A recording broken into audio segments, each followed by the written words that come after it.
Hi అండి. మన system design జర్నీలో ఇప్పటివరకు చాలా ప్రాబ్లమ్స్ చూసాం కదా! సాల్వ్ చేసుకుంటూ వచ్చాం. థండరింగ్ హెడ్ ప్రాబ్లమ్ ఒకటి, సీడీ అని పెట్టి గ్లోబల్‌గా స్పీడ్ ఎలా పెంచాలని. కానీ ఇప్పుడు అన్నిటికంటే పెద్ద నైట్‌మేర్ అండి. ఇప్పుడు మనకు ఒకటే సర్వర్ ఇప్పటిదాకా వాడుకుంటూ వచ్చాం.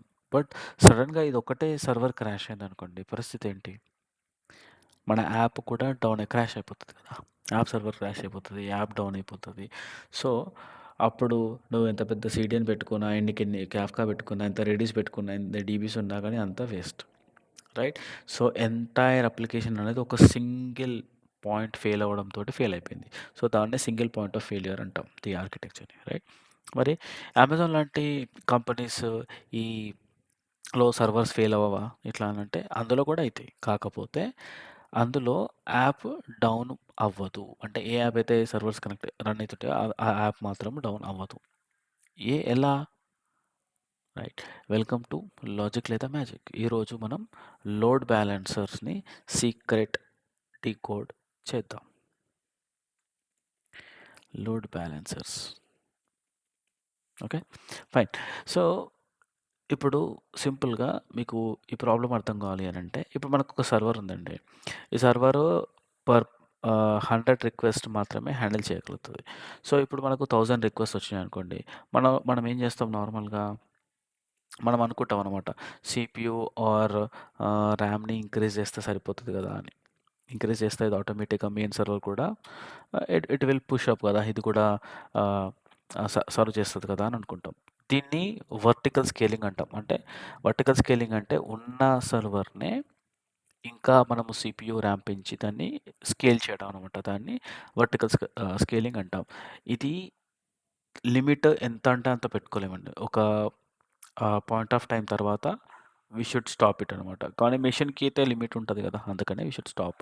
సో, అందుకే మనము మెయిన్‌గా వాడుకోవాల్సింది ఏందంటే హారిజాంటల్ స్కేలింగ్. హారిజాంటల్ స్కేలింగ్ ఏంటంటే ఇన్‌స్టెడ్ ఆఫ్ ఇన్ని సర్వర్స్ ఒకటే దాని మీద అంతా పెట్టుకునే బదులు we will keep multiple servers. ఇట్లా ఒక మల్టిపుల్ సర్వర్స్ అనేది పెట్టుకుంటాం. ఇక్కడ నేను ర్యాండమ్‌గా గీస్తున్నానండి. ఇది సర్వర్ 1 అనుకోండి. ఇది సర్వర్ 2, ఇది సర్వర్ 3, ఇది సర్వర్ 4. ఇట్లా మల్టిపుల్ సర్వర్స్ పెట్టుకుంటామనమాట. సో, దీని అంటే పెద్ద సర్వర్ బదులు చిన్న సర్వర్స్‌ని యాడ్ చేసుకున్నాం. ఇప్పుడు ఒక్క సర్వర్ ఫెయిల్ అయిందనుకోండి. ఇది ఒక్క సర్వర్ మొత్తం పోయిందనుకోండి. పోతే ఏమైతది? ఈ 3 సర్వర్స్ హ్యాండిల్ చేస్తాయి. ట్రాఫిక్‌ని ప్రాపర్‌గా హ్యాండిల్ చేస్తాయి. రైట్? మరి ఈ 5 సర్వర్స్‌ని పెట్టాం గదా! ఇప్పుడు ఈ 5 సర్వర్స్‌ని పెట్టాం. రైట్? ఇప్పుడు ఈ 5 సర్వర్స్ పెట్టినప్పుడు కానీ యూజర్ ఎలాంటి సర్వర్‌కి వెళ్ళాలో ఎలా తెలుస్తది? రైట్? ఇప్పుడు ఎగ్జాంపుల్ ఒక సూపర్ మార్కెట్ ఉందండి ఇక్కడ. ఇదొక సూపర్ మార్కెట్. హ్మ్. ఈ సూపర్ మార్కెట్‌లో ఇక్కడ అన్నీ ఏముంటాయి? పేమెంట్ గేట్‌వేస్ ఉంటాయి. ఇక్కడోటి ఈ సూపర్ మార్కెట్ లోపల అనుకోండి. 4 కౌంటర్స్ ఉన్నాయనుకోండి. 4 5 కౌంటర్స్ ఉన్నాయనుకోండి. ఓకే. ఈ కౌంటర్స్‌లో ఇప్పుడు ఒకటే కౌంటర్ ఉందనుకోండి. ఇప్పుడు జనాలందరూ ఇక్కడికే వస్తున్నారనుకోండి. ఏమైతది? దీని మీద లోడ్ పడతది. అంతే కదా! సో, ఒక్కోదానికి దీనికెళ్ళొచ్చు. ఎలాలంటే ఇప్పుడు దీని ముందు మనం ఒక మేనేజర్‌ని పెట్టుకున్నాం. Example manager. మేనేజర్ ఉండి కస్టమర్స్‌కి చెప్తారనమాట. You go to first line, you go to second line, సెకండ్ కౌంటర్‌కెళ్ళండి, ఫస్ట్ కౌంటర్ మూసేసుంది, థర్డ్ కౌంటర్‌కెళ్ళండి. ఇలా చెప్తాడు. అంటే ఎవరో ఒకరు వచ్చే ట్రాఫిక్‌ని అంటే యూజర్స్‌ని ఏ కౌంటర్‌కెళ్ళాలా అని చెప్పేసి డైరెక్ట్ చేస్తున్నాడనమాట. అంతే కదా! నథింగ్ బట్ ఎవరైతే డైరెక్ట్ చేస్తున్నారో వాళ్ళే లోడ్ బ్యాలెన్సర్. రైట్? మీకు అర్థమైంది కదా! రైట్. ఇప్పుడు ఇంటర్వ్యూలో అడిగే మెయిన్ క్వెషన్ అండి. లోడ్ బ్యాలెన్సర్ ట్రాఫిక్‌ని ఎలా డివైడ్ చేస్తుంది? ట్రాఫిక్‌ని డివైడ్ ఎలా చేస్తది అని అడుగుతది. So, there are different algorithms అండి ఇందులో. ఒకటేమో రౌండ్ రాబిన్ అల్గోరిథం. మీకు ఇది ఈజీగా అంటే ఈజీగా చెప్పేస్తాను త్వరగా. ఒక ఆహ్, 3 సర్వర్స్ పెట్టుకుందాం తొందరగా అయిపోతది. S1,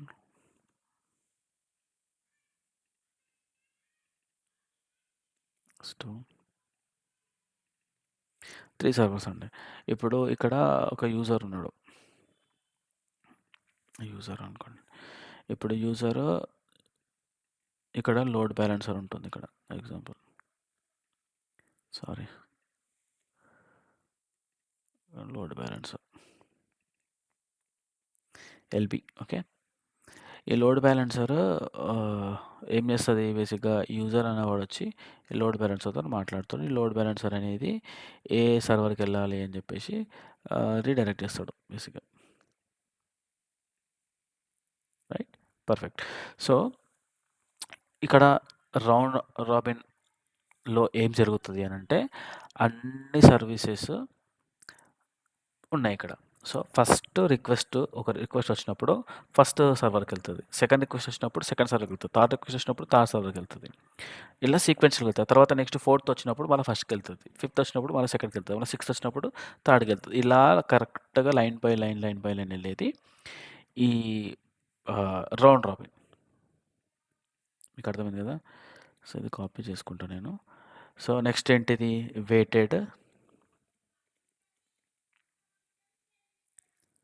weighted round robin.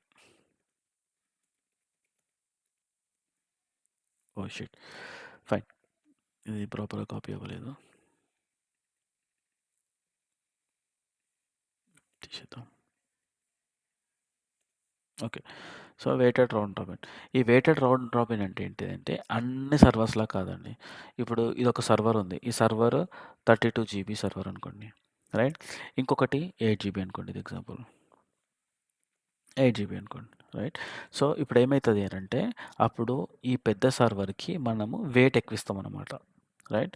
So, దీనికి 3 రిక్వెస్ట్ ఎళ్తే దీనికి 1 రిక్వెస్ట్ ఎళ్తది. అంటే ఆల్మోస్ట్ ఇది 3-4 టైమ్స్ దీనికంటే బెటర్ ఉంది కాబట్టి దీనికి వెయిట్ ఎక్కువిచ్చినప్పుడు దీనికి ఈ యూజర్ నుంచి వచ్చిన 3 ఆహ్, రిక్వెస్ట్ దీనికెళ్తే 1 రిక్వెస్ట్ మాత్రము ఈ తక్కువ S2 సర్వర్‌కెళ్ళేటట్టు ప్లాన్ చేస్తాం. మీకు అర్థమైంది కదా! సింపుల్. నెక్స్ట్ ఏంటిది? Next algorithm least connections. Least connection. Least connections. So, same example తీసుకుందాం. ఒక సర్వర్ హెవీ ప్రాసెసింగ్ వల్ల బిజీగా ఉంది. అంటే ఇప్పుడు ఎగ్జాంపుల్ దీనికొక 10 కనెక్షన్స్ ఉన్నాయండి. దీనికొక 10 కనెక్షన్స్ ఉన్నాయి. దీనికో 5 కనెక్షన్స్ ఉన్నాయి. దీనికో 2 కనెక్షన్స్ ఉన్నాయనుకోండి. ఈ 10 కనెక్షన్స్ వల్ల ఇది సర్వర్ చాలా బిజీగా ఉంది. రైట్? ఇంకోటి ఇది 2 కనెక్షన్స్ వల్ల ఖాళీగా ఉంది బేసిక్‌గా. ఆ 2 సర్వ్ చేసింది ఖాళీగా ఉంది. అప్పుడు ఈ రౌండ్ రాబిన్ ఏం చేస్తది? ఒక్కొక్కటి ఇచ్చుకుంటూ వెళ్ళినప్పుడు ఇది ఫెయిల్ అయితది కదా! అక్కడ చాలా ఆల్రెడీ బిజీగా ఉంది. అప్పుడు అందుకే ఈ సర్వర్ దగ్గర లీస్ట్ కనెక్షన్స్ ఏ సర్వర్ దగ్గర లీస్ట్ కనెక్షన్స్ ఉన్నాయో కొత్త రిక్వెస్ట్ యూజర్ పంపించే కొత్త రిక్వెస్ట్ అనేది ఆ సర్వర్ దగ్గరికెళ్తుంది. మీకు అర్థమైంది కదా! అంటే వీడు బిజీగా ఉన్నాడు కాబట్టి ఎవడు ఖాళీగా ఉన్నాడో వాని దగ్గరికెళ్తది. That's nothing but the least connections. ఎవరు లీస్ట్ కనెక్ట్‌గా అయినాడో వాళ్ళకెళ్తది. నెక్స్ట్ ఏంటిది? ఐపీ హ్యాష్ లేదా స్టిక్కీ సెషన్స్ అనొచ్చు. యాహ్!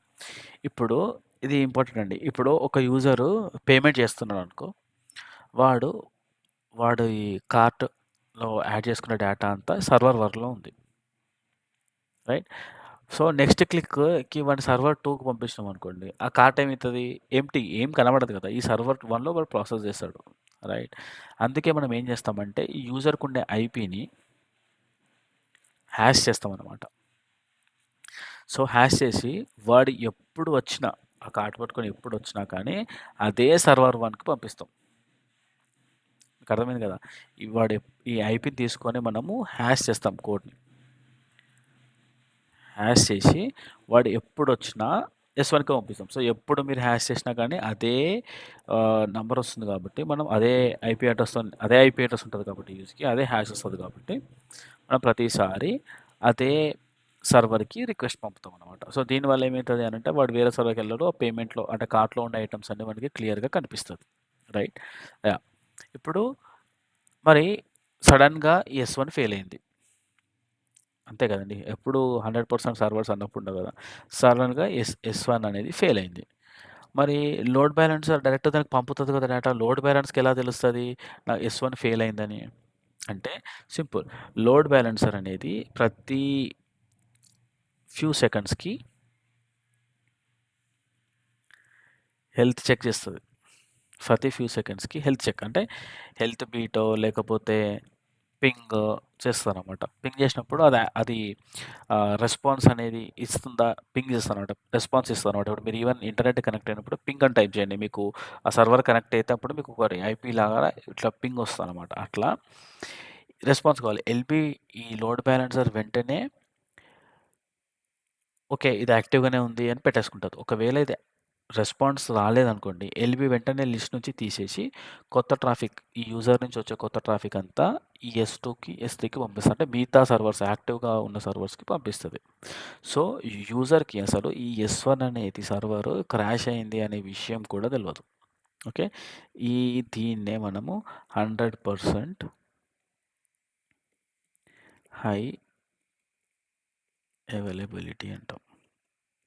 అంటే ఈవెన్ ఒక సర్వర్ క్రాష్ అయినా లోడ్ బ్యాలెన్సర్ వాడి మిగతా సర్వర్స్‌కి పంపిస్తామనమాట. సో, ఎప్పుడు మీ రిక్వెస్ట్‌ని 100% అది సాటిస్ఫై చేస్తది. దాన్నే మనం 100% హై అవైలబిలిటీ అంటాం. సో, మీకు అర్థమైంది కదా!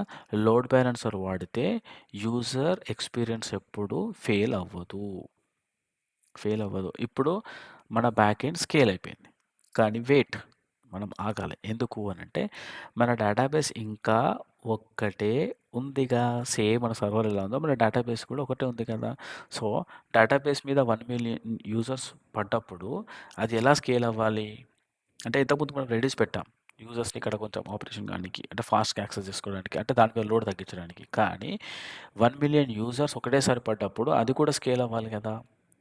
సో, దానికి షార్టింగ్ అనే కాన్సెప్ట్ ఉందండి డీబీకి. ఓకే. సో, షార్టింగ్ అంటే ఏమిటి? నెక్స్ట్ వీడియోలో డీకోడ్ చేద్దాం. Hit subscribe and I will see you in the next one. Happy coding.